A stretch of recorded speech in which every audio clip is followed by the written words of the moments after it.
당신의 하나님 여호와께 구하나이다. 내가 여호와께서 우리에게 주리라고 우리 열조에게 맹세하신 땅에 이르렀나이다 할 것이요.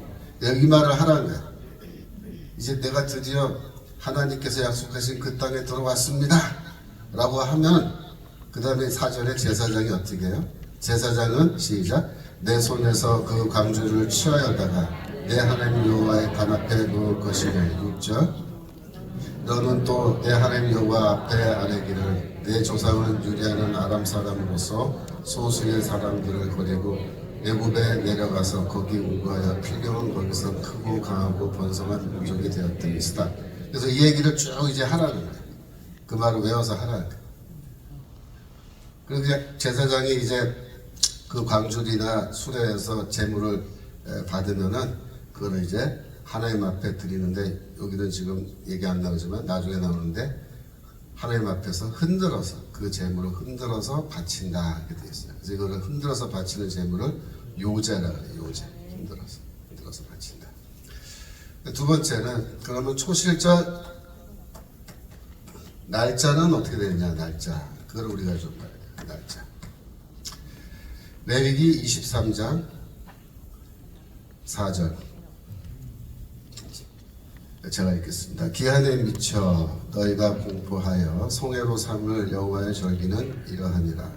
정월 14일 저녁은 여호와의 유월절이요. 그렇게 되어 있습니다. 그러니까 유월절은 유대교 달력입니다. 우리 달력 아니고 유대교 달력으로 1월이에요. 1월 정월 1월 14일이 유월절이에요. 그러면 그 다음 날은 뭐냐? 6절 읽겠습니다. 시작. 이달 15일은 여호와의 무교절이니 7일 동안 너희는 무교병을 먹을 것이요. 그랬습니다. 그래서 1월 14일이 6월절이죠. 그죠? 6월절이고, 그 다음에 15일이 되면은 무교절로 들어가야 돼요. 무교절. 그러면 7절, 그날에 그 첫날에는 너희가 성회로 모이고 아무 노동도 하지 말지며 너희는 7일 동안 여호와께 화제로 드릴 것이요. 제7일에는 성회로 모이고 아무 노동도 하지 말지니라. 그렇게 되어 있잖아요. 그죠? 그래서 이 6월절과 무교절은 바로 연달아서 이렇게 나오는 거예요. 그런데 쭉 내려가서 이제 9절, 10절도 내려가셔서 10절, 이스라엘 자손에게 구하여 이르라. 너희는 내가 너에게 주는 땅에 들어가서 너희의 곡물을 거둘 때에 위선 너희의 곡물의 첫 이삭 한 단을 제사장에게로 가져갈 것이요. 11절, 제사장은 너희를 위하여 그 단을 여호와 앞에 연락되도록 흔들되 안식일 이튿날에 흔들 것이며. 여기 이제 날짜가 나왔죠. 그죠? 일단 6월절을 1월 14일로 이건 날짜가 고정되어 있는 거야. 지내고, 그 다음 날부터 무교절을 지나는데 가다가 이게 안식일이 온단 말이야. 안식일이 오면은 안식일을 일단 지켜야겠죠. 그러면 안식일 다음 날이야. 안식일 다음 날. 요 날이 언제야? 요게 초실절이야. 초실절. 그 달력에 따라서 그해 이제 뭡니까, 안식일이 오는 위치가 달라지겠죠. 그죠? 그래서 이게 무교절이 얼만큼 지속되는지 그거는 그때 상황에 따라서 달라지는데, 여하튼 6월절 있고 무교절 다음날 시작해서 첫 안식일을 보내게 되고 나면 그 다음날이 뭐야? 초실절. 그래서 안식일 다음날이 초실절이다. 그걸 기억하셔야 돼요. 6월절 지나고 안식일 다음날이 초실절이다. 이게 중요해요. 왜 중요한지 좀 이따 이제 말씀드릴게요. 네. 그래서 초실절에 대한 규정을 쭉 볼 때 아까 우리 레위기 23장 4절부터 봤는데 제일 처음에 6월절 나왔고, 그 다음에 무교절 나왔고, 그 다음에 쭉 내려가니까 첫 안식일 지나고 그 다음 날이 초실절이다. 이렇게 딱 되어 있죠. 그러니까 이 초실절의 날짜는 뭐와 연결되어 있냐면 6월절하고 연결돼요. 무교절하고도 연결돼요. 이게 1번, 2번, 3번 이렇게 진행됩니다. 유월절, 무교절, 초실절 순서가.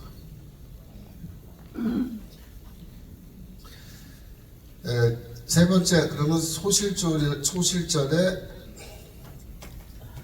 신학적 의미.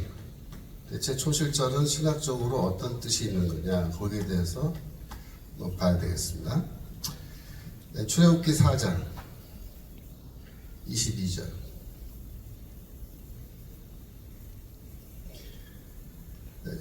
시작.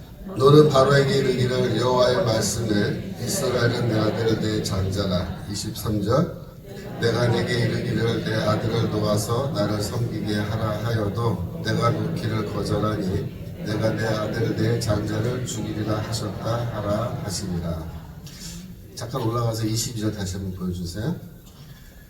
여기에 장자라는 말이 나왔잖아요. 그러니까 맏아들이라는 뜻이죠. 맏아들. 근데 이 단어가 히브리어로는요 부코르라는 단어예요. 부코르. 장자. 부코르라는 단어인데 이 단어가 무슨 뜻이냐면은 첫 열매라는 뜻이에요. 첫 열매. 그러니까 이스라엘은 내 장자다 라고 말할 때 그거는 뭐야? 이스라엘은 내 초실이다. 첫 열매다. 초실이 첫 열매잖아. 한자말로. 그죠? 이스라엘은 내 초실이다. 내 장자다. 그러니까 어머니의 태에서 태어난 첫째 아들이잖아요. 그죠? 그러니까 부코르. 첫 열매라. 그 뜻이죠. 첫 열매. 초실이다.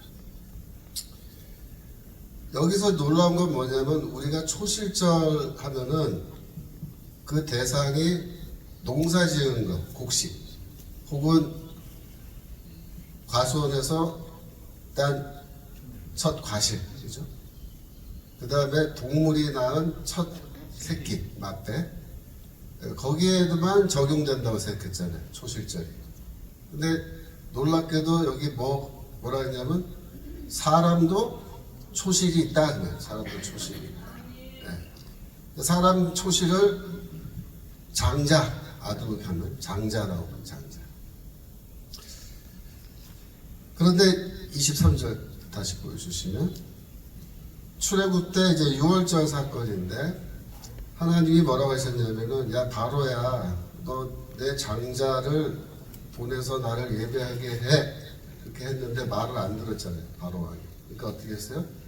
내가 네 아들 내 장자를 죽이겠다.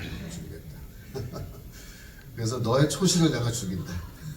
내 초실을 놔줘라. 내 거다. 내 거. 이스라엘 내 건데 왜 네가 지금 그렇게 하고 있냐. 그래서 이 초실절이라는 그 말은 이제 부코르란 말이 장자잖아요. 첫 열매. 이게 단수형인데 복수형으로 이제 바꾸면요. 부크림 이렇게 바뀌어요. 이게 복수형이에요.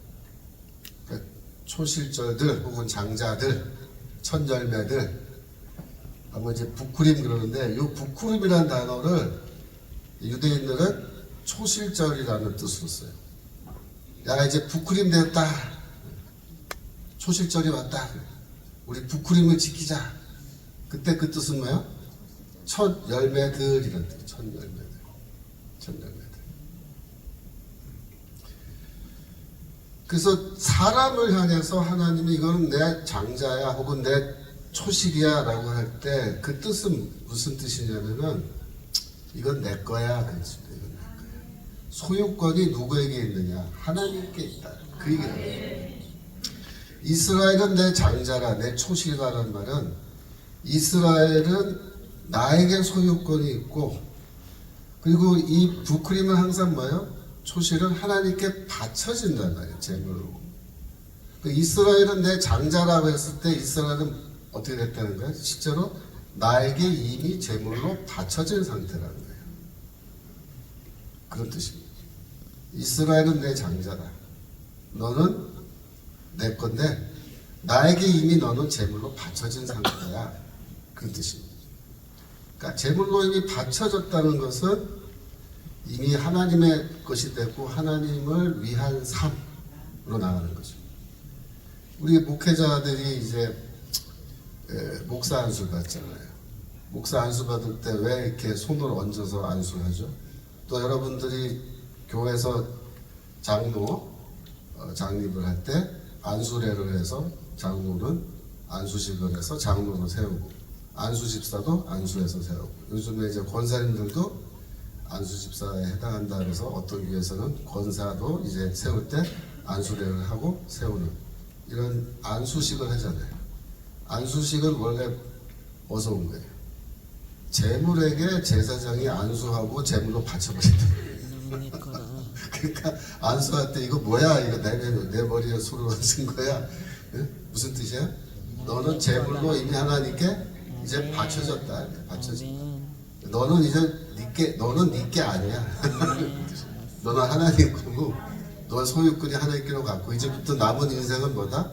주를 위해서 넌 살아야 된다 라는 뜻으로 안수를 하잖아요. 똑같은 거예요.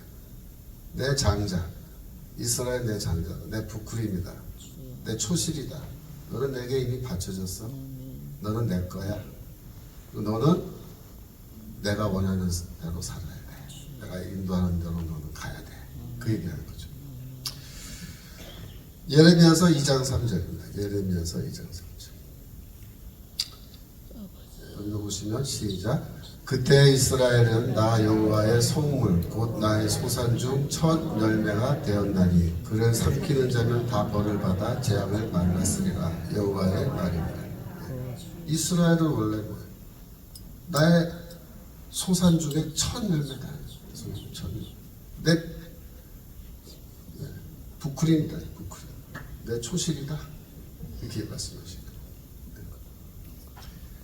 민수기 3장 12절. 민수기 3장 12절. 시작. 보라 내가 이스라엘 자손 중에서 레위를 택하여 이스라엘 자손 중 모든 첫 해에 처음 난 자를 대신케 하였은즉 레위인은 내 것이니라. 그렇죠.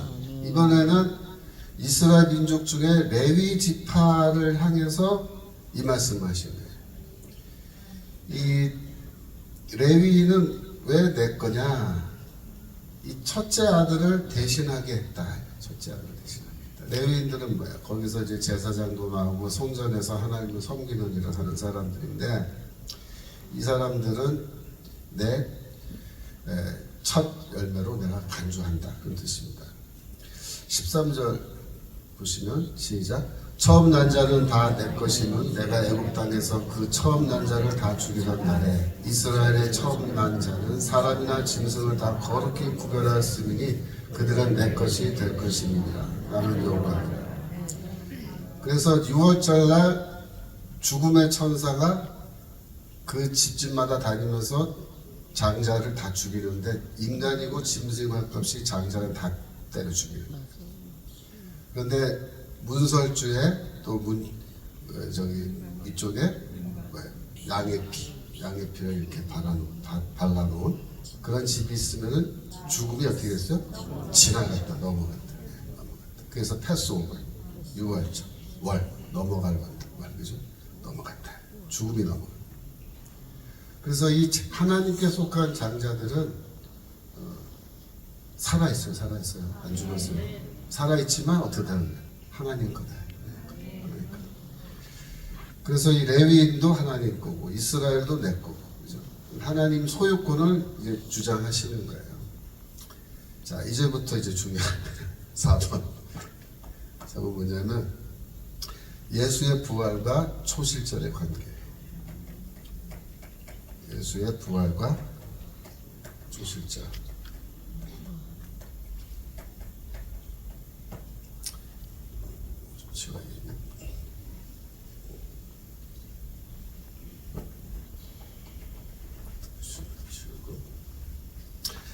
여러분들이 예수께서 언제 돌아가셨느냐 그거를 한번 보셔야 되는데 예수가 돌아가신 것은 유대교 달력으로 보면 6월절과 관련이 깊어요. 마태복음 26장 2절.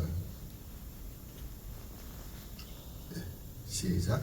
너희 아는 바와 같이 이틀을 지나면 유월절이라 인자가 십자가에 못 박히기 위하여 팔리우리라 하시더라. 예수께서 이제 예루살렘을 향해서 올라가시면서 제자들한테 계속해서 경고하시는 거예요. 나 올라가면 죽는다. 나 올라가면 죽어. 그 얘기를 계속 하시는데 이 제자들이 귀가 막혔는지 못 알아듣고 끝까지 엉뚱한 짓들 하죠. 여기서 유월절인데 인자가 십자가에 못 박히기 위하여 이제 팔려간다. 이렇게 말씀하십니다. 마가복음 14장 14절. 제가 읽겠습니다. 어디든지 그가 들어가는 그 집 주인에게 이르되 선생님의 말씀이 내가 내 제자들과 함께 유월절을 먹을 나의 객실이 어디 있느뇨 하시더라 하라. 15절. 그리하면 자리를 베풀고 예비된 큰 다락방을 보이니 거기서 우리를 위하여 예비하라 하신대. 16절. 제자들이 나가 성내로 들어가서 예수의 하시던 말씀대로 유월절을 예비하니라 그랬죠. 그래서 예수께서 최후의 만찬 드실 때 그 만찬이 뭐예요? 유월절 만찬. 그날 밤에 유월절이 되어서 만찬을 드시고 그다음에 겟세마네 동산으로 이제 기도하러 가셨는데 거기서 체포돼서 곧바로 공회 산헤드린에 끌려가서 그것도 한밤중에 해도 안 떴는데 재판을 받고 그죠?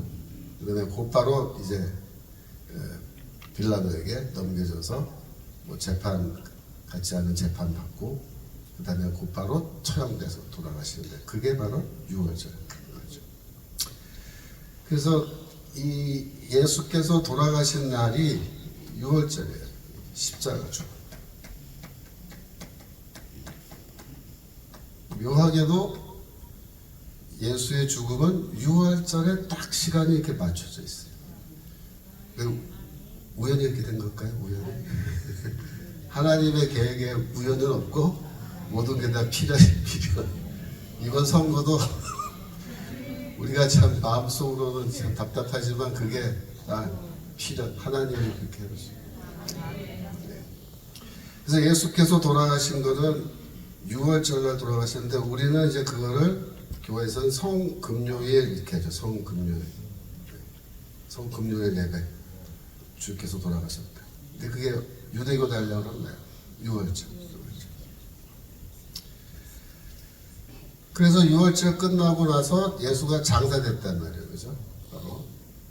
돌아가시고 장사됐는데 그 장사된 거는 뭐하고 일치돼요? 그러면? 예수의 장사. 무덤에 들어가세요.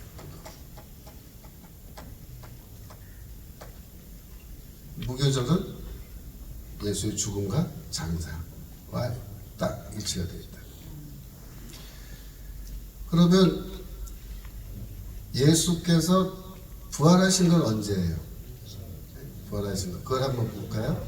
자, 마태복음 28장 1절 시작.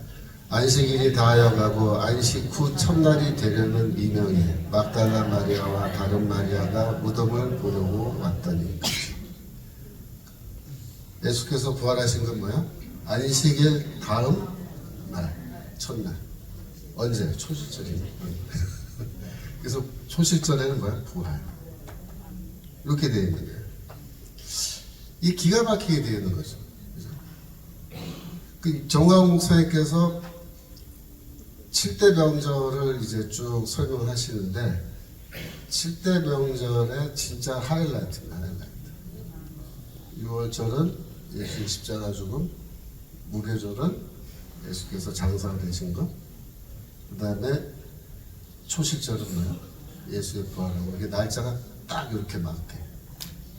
그럼 이게 우연히 이렇게 된 거냐? 그게 아니에요. 이게 하나님의 깊은 뜻, 즉 이런 초실절에 대한 유월절에 대한 또 무교절에 대한 신학적 의미, 그 뜻에 따라서 이렇게 다 우리에게 이해하기 쉽게 하나님께서 다 해놓으신 거예요. 그래서 여러분들이 이 세 가지가 유월절, 무교절, 초실절 이게 뭐예요? 이게 복음의 핵심이에요. 복음의 핵심. 그런가 안 그런가 한번 볼까요? 고린도전서 15장 3절.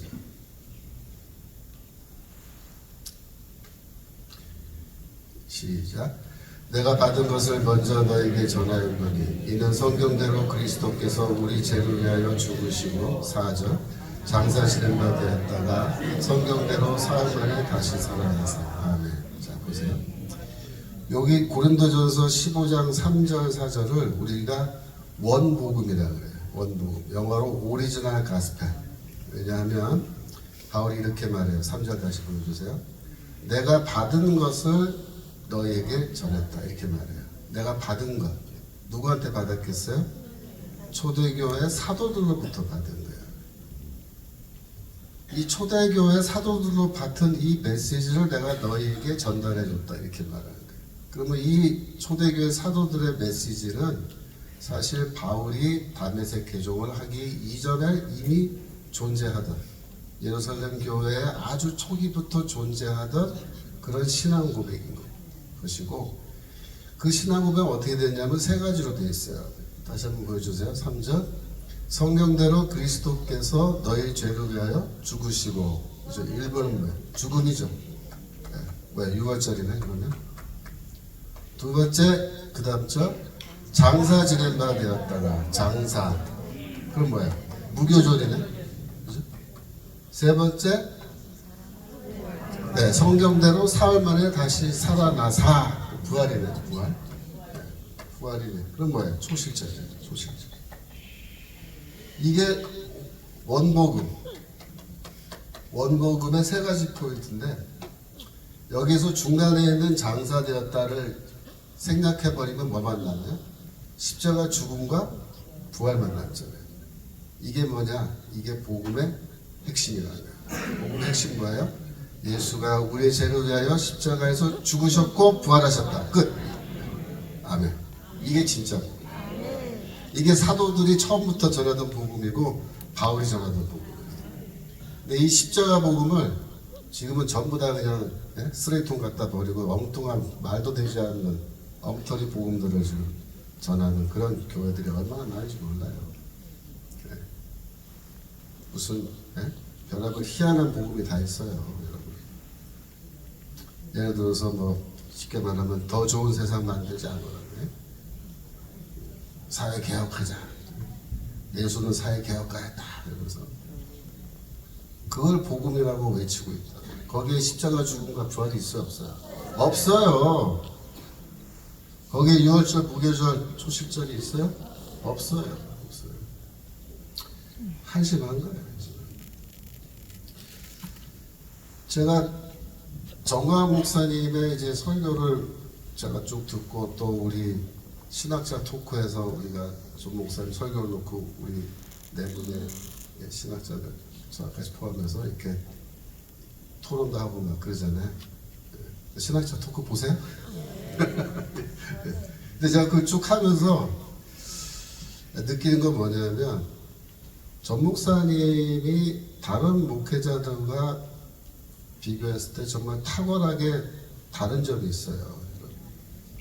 그게 뭐냐면 성경을 이렇게 쭉 설명하실 때 구약 성경과 신약 성경을 꿰뚫어 보시면서 한꺼번에 쭉 연결해서 설명하시는 거예요.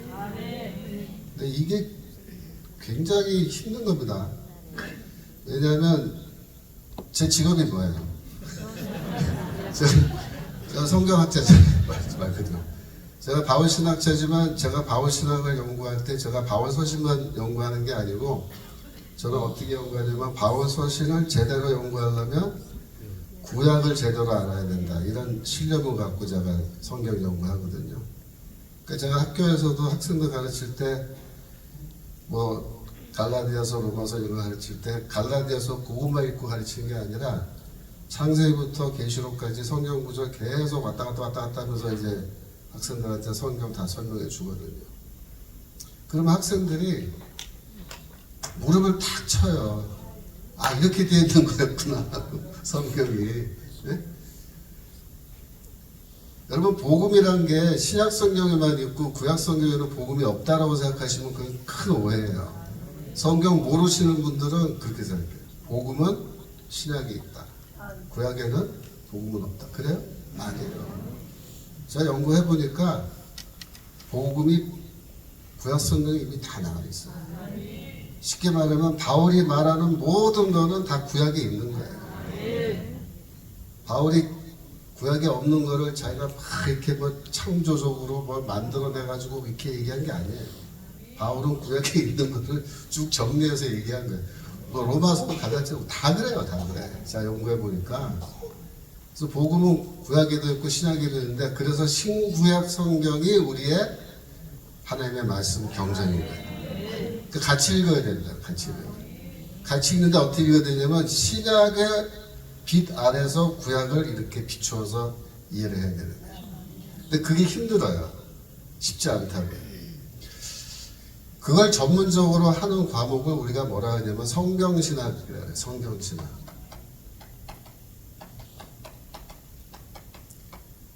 이 성경신학 안에는 뭐가 있냐면은 신약신학이 있고 구약신학이 있어요. 이렇게 되어 있는 거예요. 이 두 가지를 다 해야 성경신학 할 수 있어요. 그렇죠? 성경을 가르치는데 신구약 성경 다 모르고 한쪽만 알면 가르칠 수 있어요? 안 돼요. 그러면 신약 신학 안에는 뭐가 있느냐? 첫 번째 복음서 신학이 있어요. 복음서. 마태, 마가, 누가, 그죠? 그 다음에 두 번째 요한 신학이 있어요. 요한 신학. 요한복음, 요한 1, 2, 3서, 요한계시록. 세 번째 바울 신학이 있어요. 바울이 쓴 거 몽땅 다. 네 번째 뭐예요? 공동서 신학. 이래가지고 네 가지 분야가 있다고요. 이걸 다 알아야 신약 신학을 가르치는 거예요. 그죠? 그러면 구약 안에 또 뭐가 있겠어? 네. 모세오경이 있죠. 모세오경. 창세기부터 신명기까지. 그죠? 그 다음에 또 뭐 있어요? 역사서 있죠. 역사서. 역사에 대한 거. 세 번째 시가서. 그죠? 시가서. 시가서 뭐 시편, 잠언, 욥기. 네 번째 예언서인데 예언서가 이제 많죠. 그죠? 그래서 대예언서, 소예언서 그래가지고 예언서들이 쫙 있다. 분량이 많다면. 그러니까 구약도 이걸 다 알아야 돼요. 이걸 다 알아야 가르치지. 이거 모르고서 성경 가르치겠어요? 그러니까 성경 신학이라는 건 뭐냐? 성경 전체를 꿰뚫어 보는 건데, 성경 전체를 꿰뚫어 보려면 이걸 다 알아야 된다. 이걸 다. 한마디로 말해 성경 전체 다 알아야 돼. 그래서 이 성경 신학이라는 책은 학자들 중에 어떤 사람들이 쓰냐면요, 아주 존경받고 그 사람의 학문적 수준이 최고다라고 생각한 사람들이 성경 신학 책을 써요. 아무나 안 써요. 아무나 진짜 뭐 별 볼일 없는 신학자가 성경 신학이라고 책 써놓으면 아무도 안 사본다.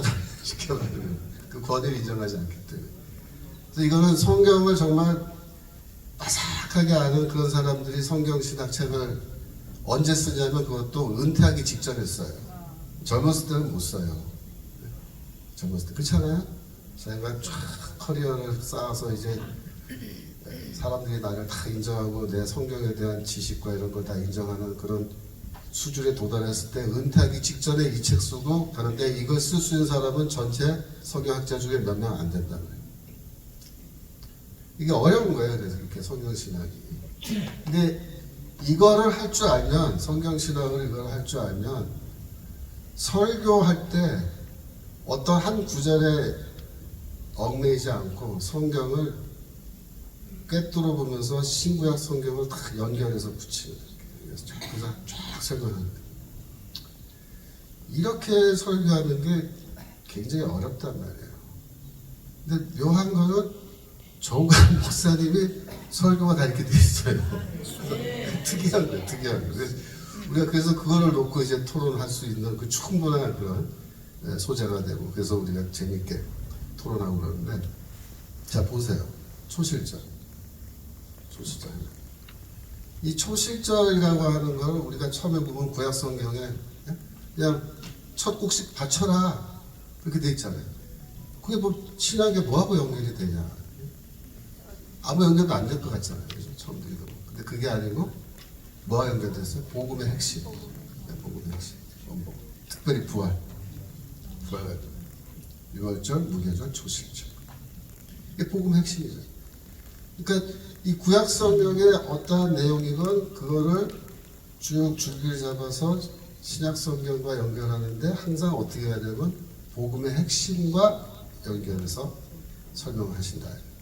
그게 탁월한 거예요. 솔직히 제가 초실절이 부활과 연결된다는 건 저도 몰랐어요. 저도 신학자 토크하면서 했어요. 네. 박수 치세요. 내가 몰랐다니까 되게 좋아하시네. 저도 모르는 거 많아요. 제가 저라고 뭐 다 알겠어요? 네. 저도 처음에 이 얘기 듣고 맞나? 그리고 제가 막 조사해본다. 성경 구절 막 찾아서 연구해보고 딱 맞는 거예요. 기가 막히네. 이거 어떻게 이거 아셨지? 네, 어떻게 아셨지?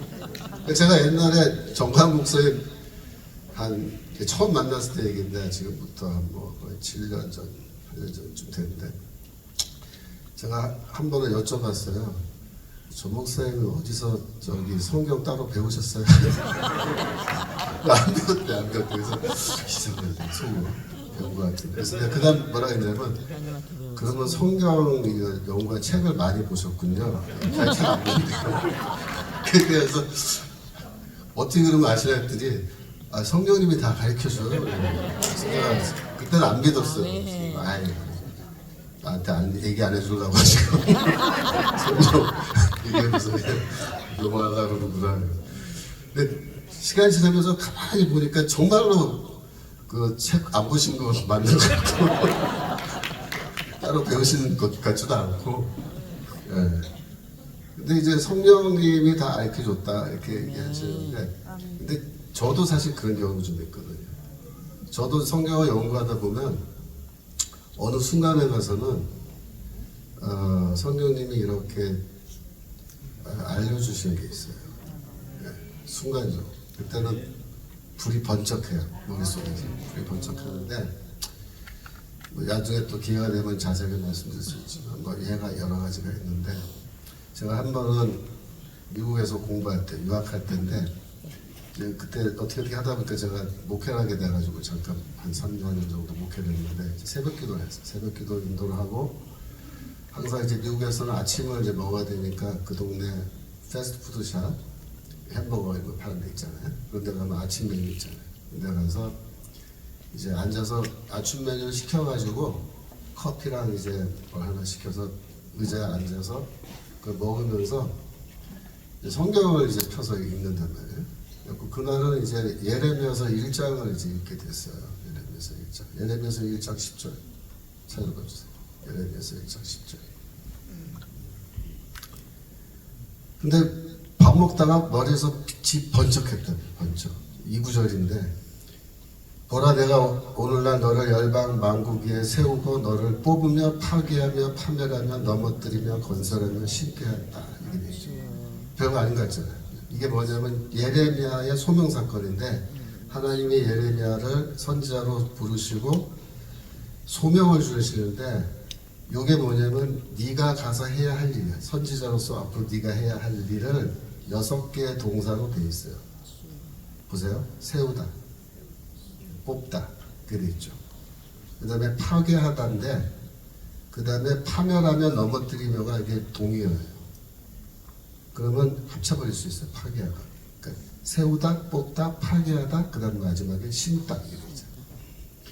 이거 딱 읽는 순간에 머리에서 빛이 번쩍해져서 성령님의 이제 인도하심이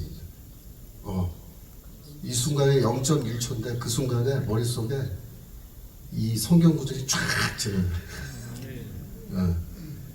뭐가 지나가냐면 고린도전서 3장에 나는 심고 아볼로는 물을 줬다. 심다라는 동사 나오잖아요. 그 다음에 고린도서 3장 10절도 가면은 내가 지혜로운 건축자와 같이 하나님의 집이죠. 하나님의 집. 성전이죠. 성전을 내가 짓는다. 그 말이 나온단 말이에요. 그래서 이게 바울 이 구절을 어떻게 이해했는지 딱 이해해요. 바울이 내가 하는 일은 뭐다? 예레미야에게 준 소명이 곧 나의 소명이다. 그렇게 이해하고 자신이 하는 일을 심는 일로 또 세운다는 말은 건축한다는 뜻이거든요. 건물을 세우다 건축한다. 그런 경험이 있어요. 그래서 성령님이 가르쳐 주신다라는 게 그게 뻥이 아니고 제가 경험을 해보면은 그런 게 있는데 그런 경험이 이제 전 목사님은 굉장히 자주 일상적으로 있으신 게 아닌가 이걸 얘기할 정도로 정말 놀라운 겁니다. 자 다시 돌아와서 다섯 번째 주제는 4번이었고 다섯 번째 주제는 뭐냐면 예수는 하나님의 장자다. 예수는 하나님의 장자다. 초실이다. 이게 어디 나오냐면은 자 시편 89편 20절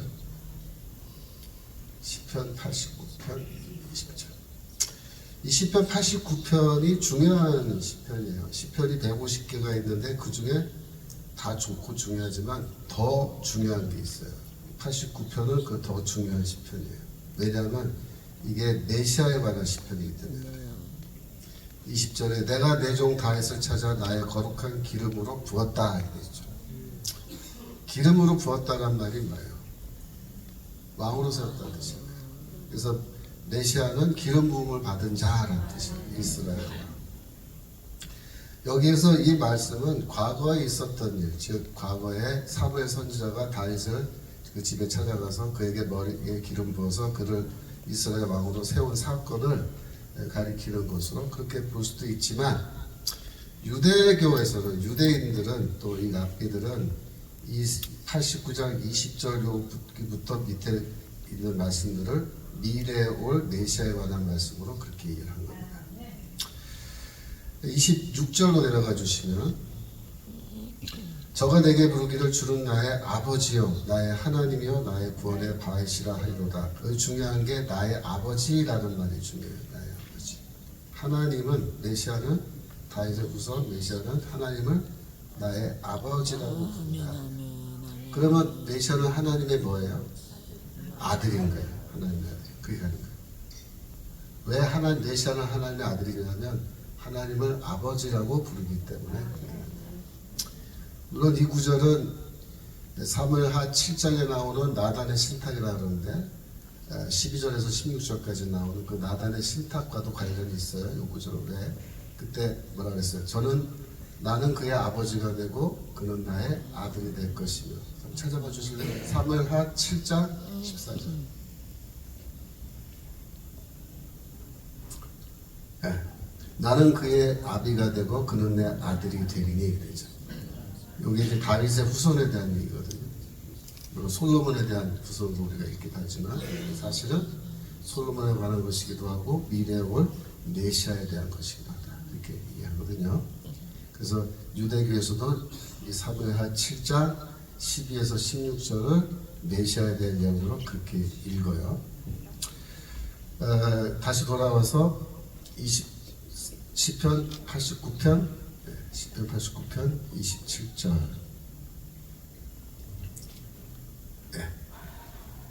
시작. 내가 또 저로 장자를 삼고 세계 열왕의 으뜸이 되게. 여기 장자란 말이 나왔죠. 그죠? 메시아는 뭐다? 하나님의 장자다.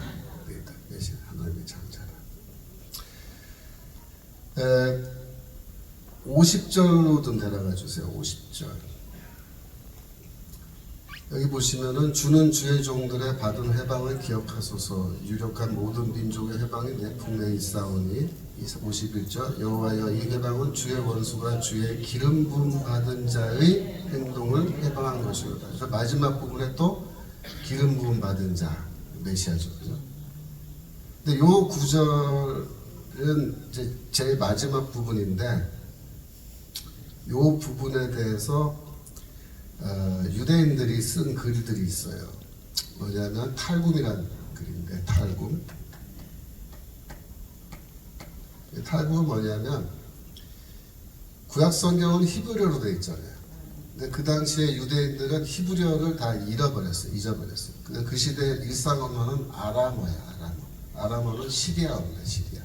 시리아어인데 예수님께서 아람어로 말씀하시는데 구약 성경을 히브리어로 읽어줘도 사람들이 회당에서 아무도 못 알아들어요. 왜? 아람어가 아니니까.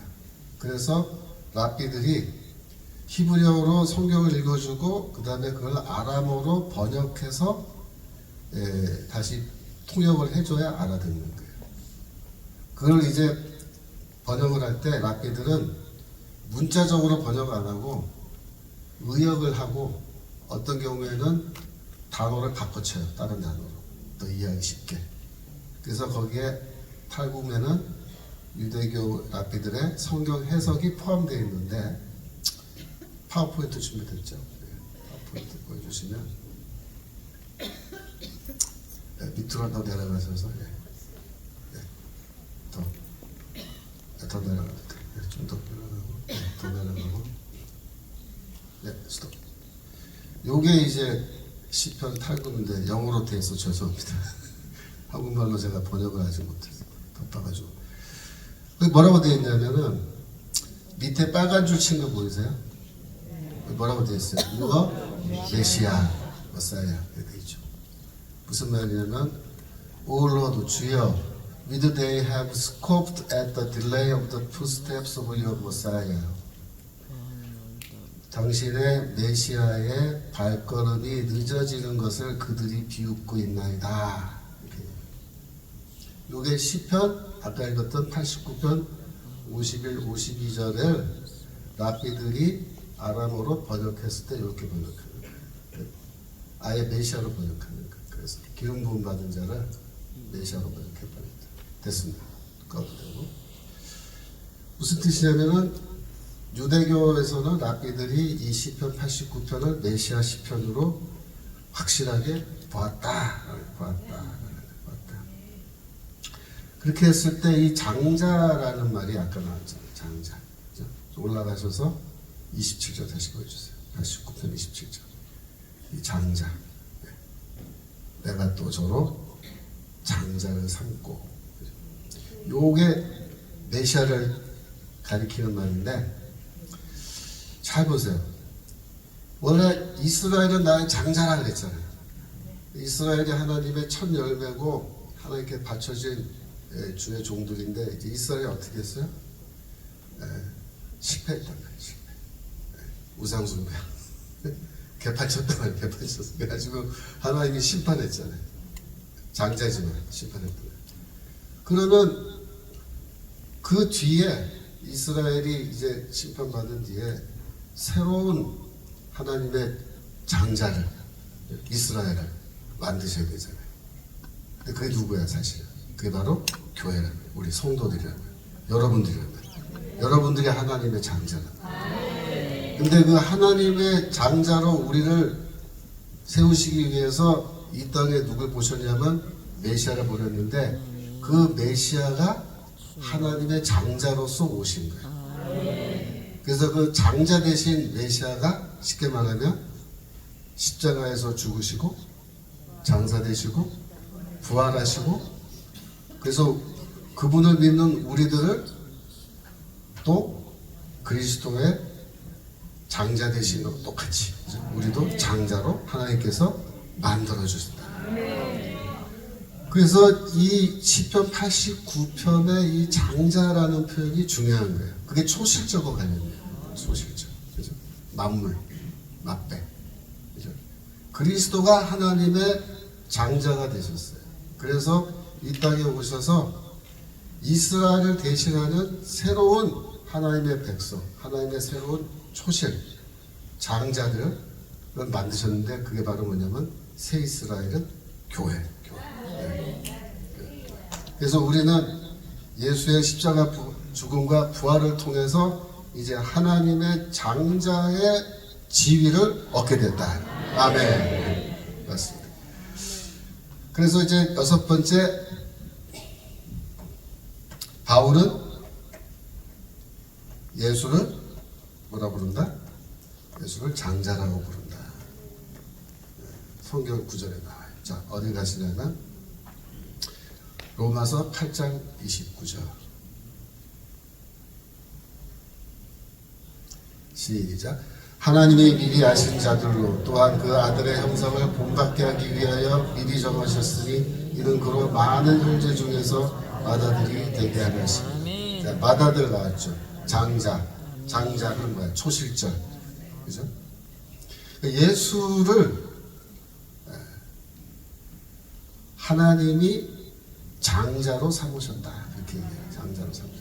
그런데 그 앞에 뭐라고 하냐면 다시 한번 보여주세요. 이 예수가 우리의 장자 대신이 뭐와 관련되어 있냐면은 하나님이 미리 아신 자들, 그 예정론이죠. 예정이죠. 하나님이 미리 아셨다. 누굴까요? 우리입니다. 우리들로 하여금 그 아들의 형상을 본받게 하기 위하여 또 미리 정하셨다. 그게 예정이에요. 예정이 미리가 두 번 나왔잖아요. 하나님이 만세전에 우리를 선택하시고 만세전에 결정해 놓으셨는데 뭐냐면 우리는 어떤 운명이에요. 어떤 그 하나님의 계획이 있어요. 아들의 형상을 본받을 그러한 계획 안에 있다. 자, 아들의 형상을 본받는 게 뭘까요? 이게 바로 부활입니다. 아멘. 우리가 부활할 때 어떤 모습으로 부활하냐면은 그 예수 그리스도의 형상과 같은 모습으로 부활합니다. 그리스도의 형상은 그럼 뭐냐? 그리스도의 형상은 뭐냐? 그리스도의 형상, 원래 인간으로 오시기 이전에 하늘에 계셨을 때 예수 그리스도가 어떤 분이셨는지를 잘 보여주는 사건이 뭐냐면 변화산 사건. 변화산 사건에 보시면은 변화산에 올라가셔서 예수의 모습이 변하셨다. 예수의 모습이 변하셨다. 근데 어떻게 변하셨어요? 그 옷이 휘어졌다 그래서 빨래 할 수 있는 자가 할 수 없을 정도로 흰 옷이 되었다. 희게 되었다. 그걸 여러분들이 어떻게 이해하셔야 되냐면 여기 파란 옷이잖아요. 예수께서 이런 파란 옷을 입고 산에 올라가셨는데 변화를 받으셨을 때 이 파란색이 흰색 옷으로 바뀐 거예요. 그렇게 생각하시면은 그건 오해예요. 무슨 뜻이냐면 변화산에서 어떤 일이 벌어졌냐면 예수의 몸에서 빛이 나기 시작했어요. 그 빛이 강력해가지고 그 빛이 이 옷을 뚫고 나오는 거예요. 옷을 뚫고 빛이 환하게. 그래서 제자들이 봤을 때 인간의 눈으로 봤을 때는 어떻게 보이는 거예요?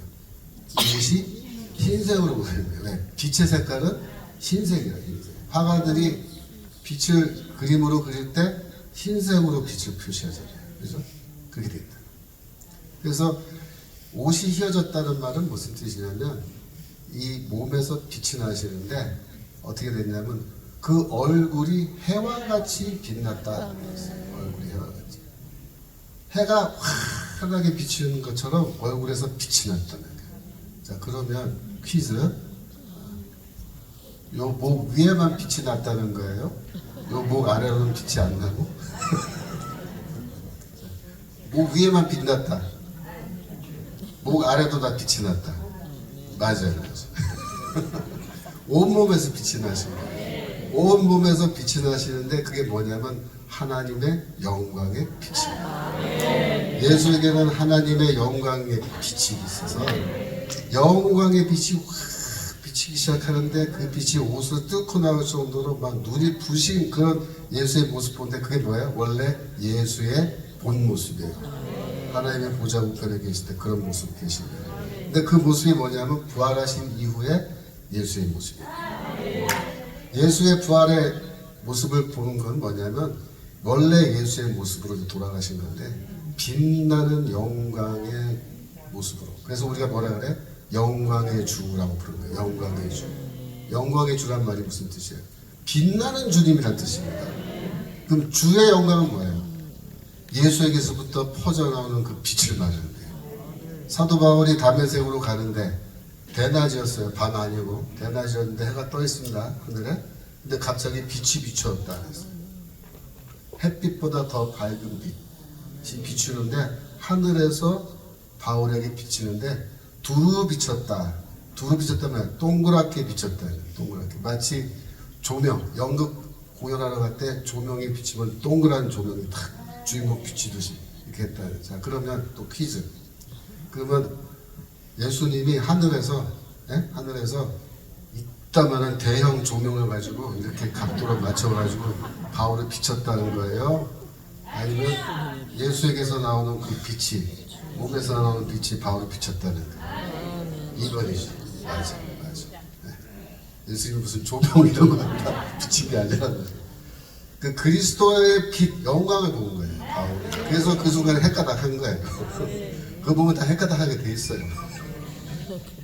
자, 그래서 다시 로마서 8장 29절. 하나님이 미리 아신 자들, 우리입니다. 또한 그 아들의 형상을 본받게 하기 위하여 뭐예요? 부활입니다. 우리가 부활할 때 우리가 입게 되는 옷은 뭐야? 영광에 빛나는 그 몸, 그 부활의 몸을 입게 되는데, 그걸 우리가 입기로 이미 하나님은 다 결정해 놓으셨다. 그것을 위하여 하나님의 장자가 초실 되신 예수 그리스도가 이 땅에 오셨다. 그 얘기죠. 그 다음에 골로새서 1장 15절. 골로새서 1장 15절. 시작. 그는 보이지 아니하는 하나님의 형상이요 모든 창조물보다 먼저 나시는 자이시.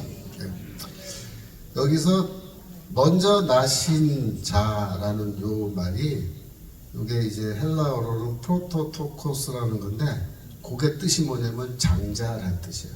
프로토가 1번을 말하는 거예요. 첫 번째. 토코스는 태어난 것 이런 뜻이에요. 첫 번째 태어난 것. 그러니까 첫 곡식 혹은 첫 배, 만물, 장자. 이거를 그리스도는 모든 창조물보다 먼저 계시는 장자이시니, 그게 번역해도 된다. 장자. 그래서 그리스도는 보이지 아니하는 하나님의 형상이다 하는 말은 뭐냐면, 원래 하나님을 우리가 인간의 눈으로 볼 수 없죠. 물론 예언자나 이런 모세는 잠깐 보기도 했는데, 그 하나님의 보이지 않는 하나님의 형상은 원래 어떤 모습이냐면은, 에스겔서 1장에 보면은 사람처럼 보이는 어떤 모습인데, 어떤 사람처럼 보이는 어떤 모습인데 빛나는 모습이에요. 빛나는 모습. 네. 볼까요? 에스겔서 1장 제 마지막 몇 절이냐면은 27절, 26절부터 봅시다. 26절. 자, 그 머리 위에 있는 궁창 위에 보좌의 형상이 있는데 그 모양이 남부석 같고 그 보좌의 형상 위에 한 형상이 있어 사람의 모양 같다. 보좌 위에 누가 계세요? 하나님이 계시죠. 하나님이 계시는데 보좌 위에 어떤 분이 계시는데 사람의 모습 같은 어떤 분이 계시는데, 27절.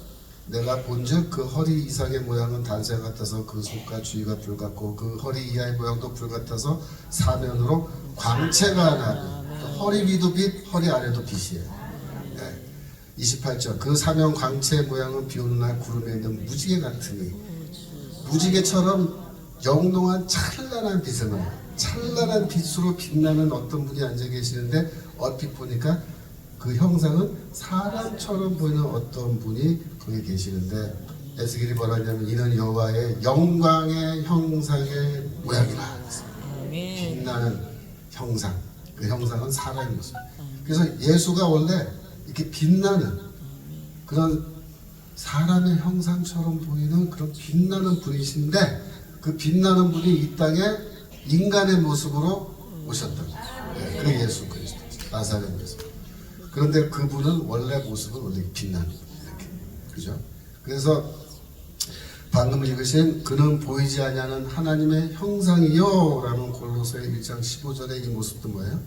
그리스도의 빛나는 모습. 빛나는 모습. 그런데 그분이 누구냐? 장자다. 하나님의 장자.